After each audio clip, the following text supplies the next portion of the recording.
His Excellency Mr. Gordon Bajnai, Prime Minister of the Republic of Hungary. Your Excellency, Mr. Gordon Bajnai, you have the floor. Thank you very much, Madam Chairman, ladies and gentlemen. Today we face two crises at the same time. One, already here suffocating us, the global economic crisis. The other, towards we rush at high speed, the climate crisis.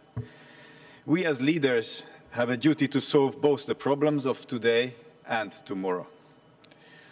There is no clear-cut, flawless solution.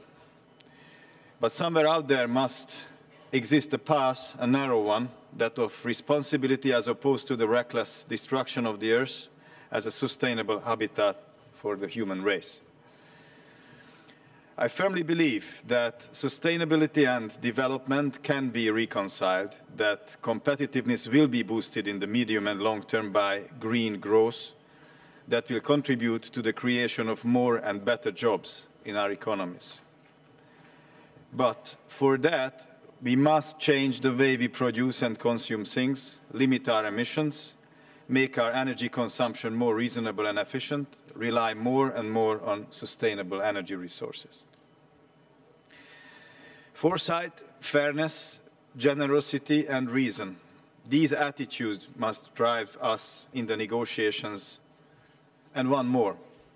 It was Charles Darwin who said, "It is not those species who survive who are the strongest, nor the most intelligent, but the ones who are most adapt to change." In sharing the burdens, we shall strike a right balance between responsibility and the ability to pay. We have a foundation to build upon. Many of us have already taken up firm commitments in Rio and Kyoto. I am proud to say that Hungary, my country, has overperformed, even though our people have paid a very heavy price for that. Gradualism and comparability are two further keys to the endeavor.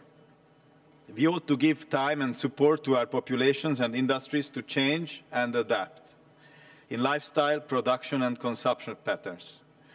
Otherwise, we risk aggravating the economic crisis and end up endangering jobs. Hungary, as part of the European Union, is at the forefront of the action against climate change, even though per capita emissions are, in my country, by far lower than in most developed nations.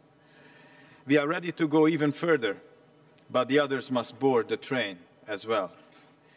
We cannot shoulder the burden alone. We are all here to represent our country and our alliances. But at the same time, let us not forget, we represent humankind in its entirety. We have to merge our local powers to solve the global problem.